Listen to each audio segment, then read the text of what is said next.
Shaji N Karun ഒരു സംവിധായകനെ നമ്മൾ അറിയുമ്പോൾ തന്നെ ഒരു സിനിമയുടെ റിച്ച്നെസ്, സിനിമയുടെ പല തലങ്ങൾ, ഈ കാര്യങ്ങളൊക്കെ ഒരുപാട് അപ്രീഷിയേറ്റ് ചെയ്തിട്ടായിട്ടുള്ള ആളാണ് ഞാൻ. വിശേഷിച്ചും പിറവി, അതേമാതിരി വനപ്രസ്ഥമൊക്കെ കുറച്ചുകൂടി കലയായിട്ട് ബന്ധമുള്ളതുകൊണ്ട് എനിക്ക് കുറച്ചുകൂടി റിലേറ്റ് ചെയ്യാൻ സാധിച്ചിരുന്നു. അപ്പോൾ ഷാജി സാർ ഇങ്ങനെ ഒരു ചെണ്ടമേളത്തിൻ്റെ പശ്ചാത്തലത്തിൽ ഒരു മലയാള സംഗീതം, അതും ക്ലാസിക്കൽ മലയാള സംഗീതത്തിൻ്റെ ഒരു പശ്ചാത്തലത്തിലാണ് ഈ സിനിമ ചെയ്യണത്. അതിൽ താല്പര്യമുണ്ടോ എന്ന് ചോദിച്ചപ്പോൾ സത്യം പറഞ്ഞു കഴിഞ്ഞാൽ ഞാൻ ആഹ്ലാദമാണോ അതോ അമ്പരപ്പാണോ ഞെട്ടലാണോ എന്നൊക്കെ എനിക്കൊരു സംശയം ഉണ്ടായിരുന്നു. ഏതായാലും സാറിൻ്റെ ആദ്യത്തെ ബ്രീഫ് തന്നെയായിരുന്നു. അതായത് നിങ്ങൾ ചെയ്യേണ്ടത് കേരളത്തിൻ്റെ ഒരു സൗന്ദര്യ സങ്കല്പം, അത് കർണാടക സംഗീതം എന്നുള്ളതല്ല, മറ്റ് മൃദംഗോ അല്ലെങ്കിൽ അത്തരം മേളങ്ങളൊന്നുമല്ല, നമ്മുടെ കേരളീയ മേളങ്ങൾ, നമ്മുടെ പഞ്ചാരി, നമ്മുടെ പാണ്ടി, അതുമാതിരി തന്നെ നമ്മുടെ മോഹിനിയാട്ടം. അപ്പോൾ മോഹിനിയാട്ടത്തിൻ്റെ സംഗീതം എന്നുള്ളത് വളരെ സോപാന സംഗീതമായിട്ട് തൊട്ടിരിക്കുന്നൊരു സംഗീതമാണ്. അതും നമ്മുടെ മേള പാരമ്പര്യവും ചേർന്നിരിക്കുന്നതാണ്. അപ്പോൾ ഇത് ഞാൻ ഒക്കെ തൃശ്ശൂരും തൃപ്പൂണിത്തുറയിലും ഒക്കെ പാലക്കാടും ഒക്കെ കണ്ട് വളർന്നൊരു പശ്ചാത്തലമായതുകൊണ്ട് നാച്ചുറലി നമുക്കൊരു ഇൻക്ലിനേഷൻ ഉണ്ട് അത് കേൾക്കാനും അത് ഇഷ്ടപ്പെടാനും അത് ഒരുപക്ഷെ ക്രിയേറ്റീവായിട്ട് നമുക്ക് ചെയ്യാനും സാധിക്കുന്നൊക്കെയുള്ളൊരു ചാലഞ്ച് ധാരാളം തന്നെയായിരുന്നു. അത് നല്ലോണം ഉണ്ടായിരുന്നു, ചാലഞ്ച് നല്ലോണം ഉണ്ടായിരുന്നു. പക്ഷേ അറ്റ് ദ സെയിം ടൈം നമുക്ക് അത് ജസ്റ്റിസ് ചെയ്യാൻ സാധിക്കുമല്ലോ എന്നുള്ളൊരു പ്രാർത്ഥനയും എൻ്റെ ഉള്ളിലുണ്ടായിരുന്നു. ചെണ്ട എപ്പോഴും എൻ്റെ കുടുംബത്തിലും അല്ലെങ്കിൽ എൻ്റെ കുട്ടിക്കാലത്തുമൊക്കെ ചെണ്ട നല്ല സ്വാധീനമാണ് നമുക്കൊക്കെ ഉണ്ടായിട്ടുള്ളത്. അപ്പോൾ നമ്മൾ മേളങ്ങൾ കേൾക്കാൻ പോകും. തൃശ്ശൂർ പൂരത്തിൻ്റെ നാട്ടിൽ നിന്നാണ് ഞാൻ എൻ്റെ സ്കൂൾ ജീവിതവും കോളേജ് ജീവിതവും ഒക്കെ ഉണ്ടായിട്ടുള്ളത്. അപ്പോൾ തൃശ്ശൂർ പൂരം, നമ്മളെ അരഞ്ഞിത്ര മേളവും ഇതെല്ലാം ആസ്വദിച്ച് വന്നിട്ടുള്ളൊരു പശ്ചാത്തലമുണ്ട്. അപ്പോൾ ഒരു ബുദ്ധിമുട്ട് എന്ന് പറഞ്ഞു കഴിഞ്ഞാൽ ഒരു ഏലിയനായിട്ടുള്ളൊരു സങ്കല്പമായിരുന്നില്ല.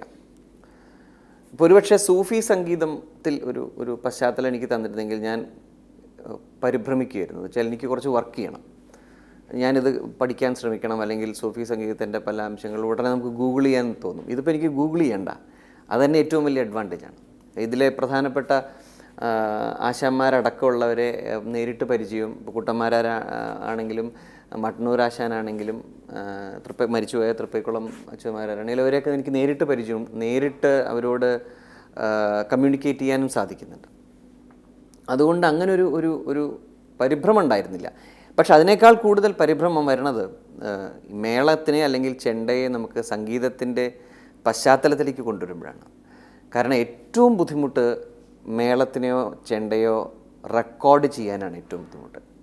കാരണം ഇൻഡോർ ഒരു സ്റ്റുഡിയോയിൽ മേളത്തിനെ റെക്കോർഡ് ചെയ്യാൻ പറ്റില്ല. കാരണം അതിൻ്റെ ഹൈ ഫ്രീക്വൻസി ടോൺ, നമ്മളിപ്പോൾ ജിം ട ജിം ട ജിം ട ട ജം എന്നുള്ള സാധനം നമ്മൾ പുറത്ത് നമ്മൾ റെക്കോർഡ് ചെയ്ത് കേട്ട് കഴിഞ്ഞാൽ ചിം ടിം ചിട്ടി ഇതാണ് കേൾക്കുക. ഇതാണ് ഹൈ ഫ്രീക്വൻസി ടോൺ മാത്രമേ കേൾക്കുള്ളൂ. അപ്പോൾ ശരിക്കും പറഞ്ഞാൽ പ്രൊഡക്ഷനിലാണ് ചാലഞ്ച്, അതിൻ്റെ ടെക്നിക്കിലാണ് അതിൻ്റെ ചാലഞ്ച് മുഴുവൻ ഇരുന്നിരുന്നത്. അത് സത്യം പറഞ്ഞു കഴിഞ്ഞാൽ ചാലഞ്ച് എന്നല്ല, ഭയങ്കര പേടിയായിരുന്നു.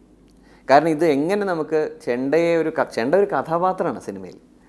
അപ്പോൾ ചെണ്ടയും മേളങ്ങളും നമുക്ക് വൃത്തിയായിട്ട് വെടുപ്പായിട്ട് അത് റെക്കോർഡ് ചെയ്ത് അതിനെ ജനങ്ങളുടെ ഇടയിലേക്ക്, ജനങ്ങൾ മേളം കേൾക്കുന്ന ഫീൽ വേണമല്ലോ നമ്മൾ തിയേറ്ററിൽ പോയിരിക്കുമ്പോൾ, അത് കൊണ്ടുവരാൻ എങ്ങനെ സാധിക്കണം, എങ്ങനെ പറ്റും എന്നുള്ളതായിരുന്നു ചാലഞ്ച്.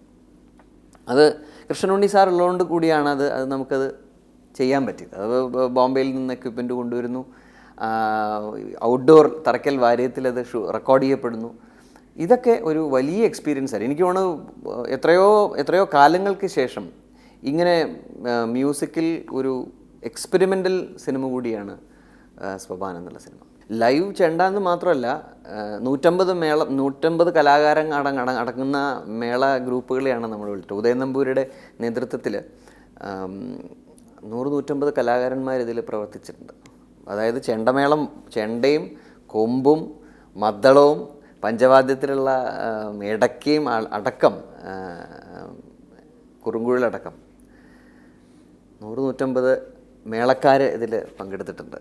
അപ്പോൾ അത് തന്നെയായിരുന്നു ഇതിൻ്റെ ഏറ്റവും വലിയ ചാലഞ്ച്. ഇപ്പോൾ പാലാഴി എന്നുള്ള പാട്ടിൽ, പാലാഴി തേടും ദേവാങ്കന എന്നുള്ള പാട്ടിൽ നമ്മൾ കേൾക്കണത് ഈ 100 പേരുടെയും ശബ്ദമാണ്. അതിനെ നമുക്ക്, അതാ ഞാൻ നേരത്തെ പറഞ്ഞ നമ്മളൊരു ഒരു ഒരു ഔട്ട്ഡോർ റെക്കോർഡിങ്ങിൽ ഇത് ഇത്രയും ആളുകളുടെ മുമ്പിൽ നമുക്ക് ഹെഡ്ഫോൺ കൊടുക്കാൻ സാധിക്കില്ല. അപ്പോൾ അവരെ ഞാൻ എൻ്റെ കൈകൊണ്ടുള്ള ആക്ഷൻ അതിൻ്റെ ഒരു ക്യൂ കൊടുത്തതിന് ശേഷമാണ് അവരെ കൊണ്ട് വായിപ്പിച്ചിട്ടുള്ളത്.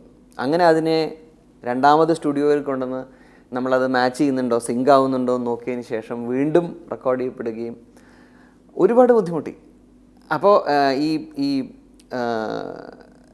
ഈ സിനിമ ആവശ്യപ്പെടുന്നത് തീർച്ചയായിട്ടും അക്കൂസ്റ്റിക് ശബ്ദങ്ങളാണ്.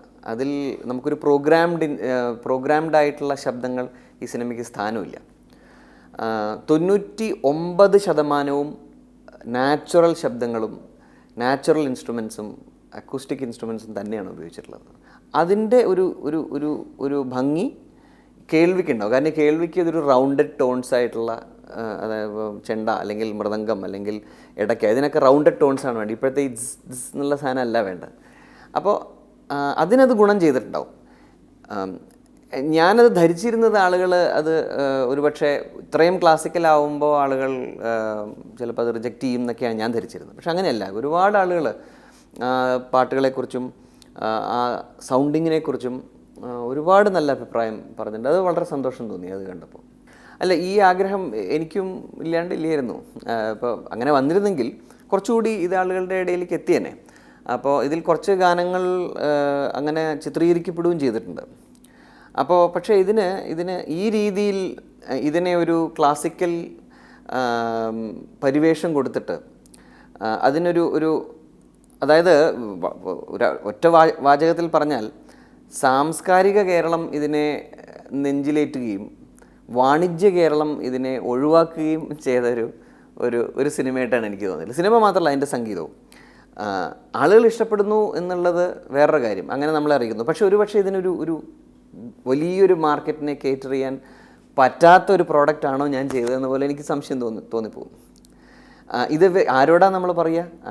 നമ്മൾ ആരോടാണ് ഇതിനെ നമ്മുടെ ശ്രവണശേഷിയാണോ നമ്മൾ പരീക്ഷിക്കേണ്ടത്, അതോ നമ്മുടെ പണത്തിൻ്റെ ബലമാണോ നമ്മൾ പരീക്ഷിക്കേണ്ടത്?